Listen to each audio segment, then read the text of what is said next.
This protocol provides two methods to immobilize C. elegans to perform in vivo calcium imaging of body wall muscles. This method can help answer questions related to calcium homeostasis and calcium handling at an accessible synapse in a genetically tractable organism. This technique can provide a better understanding of the mechanisms regulating muscle calcium homeostasis and can therefore be important in identifying conditions or molecular pathways that impact excitation-contraction coupling through the misregulation of calcium cycling. These methods can provide insight into areas of research including, but not limited to, neurobiology, developmental biology, and cell biology.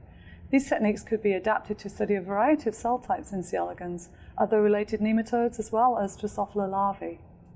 Visual demonstration of this method is critical so the experimenter can understand the dissection technique and be able to accurately assess calcium transients from properly immobilized animals.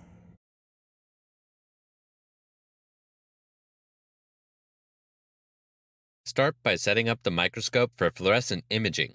Use a scientific CMOS camera capable of full-frame imaging at 100 Hz in order to track rapid changes in calcium levels. Control camera acquisition and LED fluorescence excitation with a micromanager software running in ImageJ. Use an open-source electronic platform plugin which connects to an external open-source microcontroller board to manage the external timing pulses that control fluorescence excitation.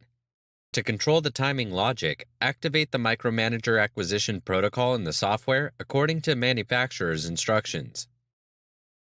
Use two LEDs to stimulate channel rhodopsin with blue light and record RCamp changes.